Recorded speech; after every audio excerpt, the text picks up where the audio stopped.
स्वागत आहे मित्रांनो, पुन्हा एकदा तुमचं माझ्या आजच्या एका नवीन व्हिडिओमध्ये। मित्रांनो, आज आपण आजमेर सौंदाणे तालुका सटाणा जिल्हा नाशिक येथील अतुल पवार यांच्या काकडीच्या शेतामध्ये आलेलो आहे। आणि अतुल भाऊ यांनी त्यांच्या 1 एकर क्षेत्रामध्ये काकडीची लागवड केलेली आणि अतिशय चांगल्या प्रकारचा प्लॉट या ठिकाणी व्हिडिओमध्ये तुम्हाला दिसत असेल। तर या प्लॉटमध्ये त्यांनी खत व्यवस्थापन काय केलं हे त्यांच्याकडनं आज आपण जाणून घेणार आहे। आणि खताचा बेसल डोस भरताना त्यांनी काय वापरलेलं आहे, ज्याच्यामुळे हा काकडीचा प्लॉट जो आहे तो अतिशय उत्तम प्रकारे तुम्हाला या ठिकाणी दिसत असेल। कालच या काकडीचा पहिला तोडा झालाय आणि साधारणपणे 1.5 टन इतकं चांगलं उत्पादन या प्लॉट मधून त्यांना निघालेलं आहे। तर आज आपण अतुल भाऊकडून जाणून घेणार आहोत की त्यांनी या काकडीला बेसल डोस साठी काय वापरलेलं आहे, खताचं नियोजन काय आहे, तुम्ही खत काय वापरलेत बेसल डोस मध्ये। सर, मी अगोदर आपली ओळख करून देतो। ओके। मी अतुल पवार, अजमेर सौंदाणे। तर मी काकडीसाठी आज जवळजवळ आपला 47 दिवसाचा प्लॉट आहे सर। मी संवर्धन म्हणून मला आयरे साहेबांनी, ब्राह्मण गाव मधून आयरे साहेब आहेत आमचे कायमचे, म्हणजे असं मार्गदर्शन करणारे। तर मी 7-8 गोणी वापरले, 8 गोणी जवळजवळ, 2 ट्रॉली खत, परत 1804 2 गोणी, असं हे मी मिक्स करून पूर्ण बेसल डोस टाकला आहे। आणि मला संवर्धन, मी आता 2 ओळी टाकलं नव्हतं संवर्धन, मला रिझल्ट बघायचा होता। तर ती काकडी अगोदर डायरेक्ट अर्ध्यापेक्षाही कमी आहे, तिथं एकच कॅरेट निघालं आणि याच्यात प्रत्येक लाईन मध्ये 2-2 कॅरेट निघत आहे। म्हणजे ज्या ठिकाणी संवर्धन मी वापरलं नाही, कारण मला रिझल्ट पाहिजे होता। कारण मी डाळिंबालाही वापरलंय, तिथं पण मला चांगला रिझल्ट मिळाला। म्हणजे आयरे साहेबांनी मला जे सांगितलं होतं ते खरोखर मला त्यांनीच सांगितलं होतं, तुला रिझल्ट बघायचा असेल तर तू 2 ओळी सोडून दे। कारण मला अगोदर विश्वास नव्हता, मग मी तसं केलं। मग आज मी सरांना मीच फोन केला, सर म्हटलं ये बघा, बघून घ्या। मित्रांनो, आपण पलीकडे ज्या 2 ओळींना संवर्धन वापरलेलं नाही तो पण तुम्हाला त्या 2 ओळी या व्हिडिओच्या माध्यमातून आपण दाखवणार आहे।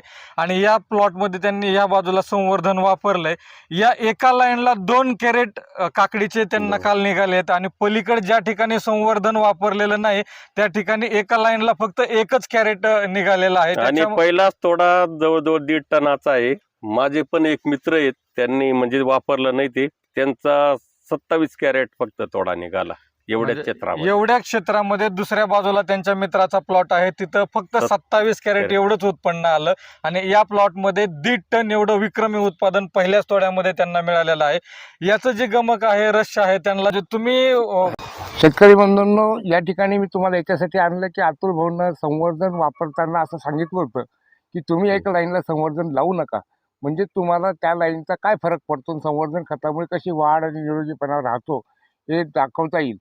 तर आज आपण हेच बघतो इथे की ज्या लाईनला त्यांनी संवर्धन लावलं नाही ती लाईन बघा खाली कशी आहे, तिची वाढ बघा, आणि इकडे बघा ही किती वाढलेलं आहे। एकाच प्लॉटमधल्या 2 लाईनी आहे। अतुल भाऊ, तुम्ही शेतकऱ्यांना सांगा तुम्हाला काय वाटलं दोघांमधला फरक। शेतकरी बंधूंनो, हे पहा, मला आयरे साहेबांनी सांगितलं होतं एक लाईन तुम्हाला रिझल्ट संवर्धनचा बघायचा आहे ना, एक लाईन सोडून द्या। ही लाईन बघा, संवर्धन बिलकुल न टाकलेली, आणि इथं ही लाईन बघा, एवढा फरक म्हणजे खूपच फरक आहे, डायरेक्ट 50% जास्त। म्हणजे तुम्हाला असं म्हणायचं अतुल भाऊ की लोकांनी संवर्धन वापरलं पाहिजे, फायदेशीर वापरलं, खूप शेतकऱ्यांचा फायदा व्हावा आणि कमी खर्चामध्ये, कमी खर्चात। म्हणजे साधारण तुम्ही या पूर्ण एकरभर प्लॉटला किती संवर्धनच्या बॅग वापरल्या होत्या? मी 10 बॅग वापरल्या। शेतकरी बंधूंना नमस्कार। आज आपण माझे शेतकरी श्री अतुल पवार यांच्या काकडीच्या प्लॉटला व्हिजिट करायला आलेलो आहोत। हा व्हिडिओ करण्यामागचा हेतू असा आहे की माझ्या सल्ल्याने मी शेतकऱ्यांना नेहमी हे सांगू इच्छितो की तुम्ही पिकाची ओळख आधी करून घ्या। औषध कंपन्यांना कोणते आपलं नाव ठेवायचा हेतू नाही आहे, परंतु शेतकऱ्याने जर पिकाला ओळखून घेतलं, त्याच्यावर येणाऱ्या किडी, त्याच्यावर येणारे रोग, किती अंतरावर ते लावलं गेलं पाहिजे, काय काळजी घेतली पाहिजे, असं जर शेतकऱ्याने प्रॉपर केलं तर कमी खर्चात असं दर्जेदार उत्पन्न येऊ शकतं।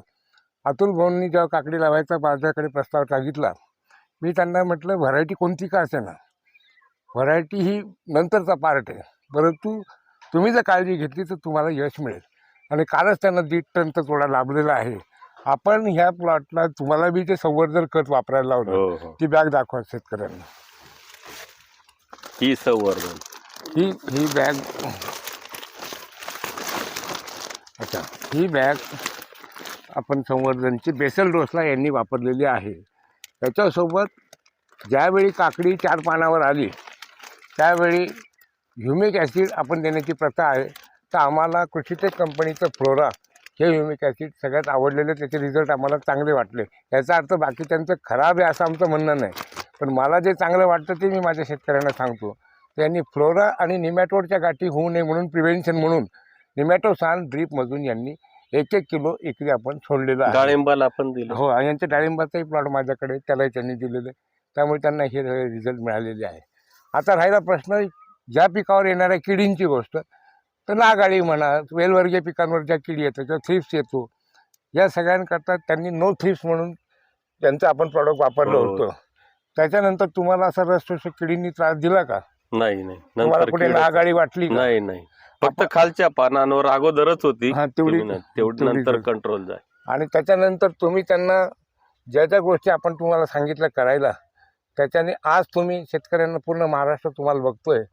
तुम्हाला कृषीटेकचे हे प्रॉडक्ट वापरण्याने, जसं इकोसाईड नो थ्रिप्सने तुम्हाला सकिंग पेस्टवर कंट्रोल मिळाला आणि ग्रोस्टीमुळे तुमच्या काकडीला सेटिंगला मदत झाली.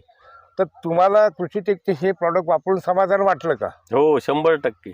तुम्ही हेच बघून मागताय. मी अच्छा. तुम्हाला बोललो नका. म्हणजे तुमचे मित्र असं म्हणतात की आम्हाला पण हे हो, प्रॉडक्ट हो, वापरायचे आहे. काय तुम्ही काय वापरलं? अच्छा, ते- आम्हाला सांगा.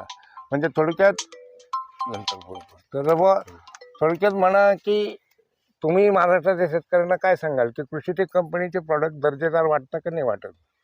मी 100%, कारण शेतकरी खूप खर्च आता वाढला आहे. हो. मला जो रिझल्ट मिळाला, खरंच हे प्रोडक्ट 100% वापरावे मी हे आवाहन करतो. आणि शेतकरीला कमीत कमी खर्चात, खूप पण खर्च नाही.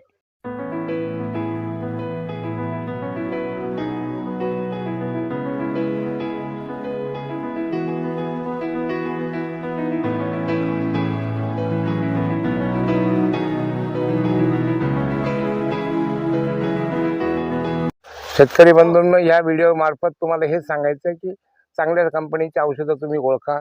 पिकाला येणाऱ्या रोग किडी पण ओळखून जर तुम्ही काम केलं तर कमी खर्चात अतुल भाऊंसारखं तुम्हाला उत्पन्न मिळू शकतं. याही पुढे काही शेतकऱ्यांना जर काही शंका असतील, काही मार्गदर्शनाकरता जर हवं असेल तर माझा नंबर मी तुम्हाला सांगतो, तो लिहून घ्या. 9860 37 57 92. या नंबरवर तुम्ही मला कॉल करू शकता. नमस्कार.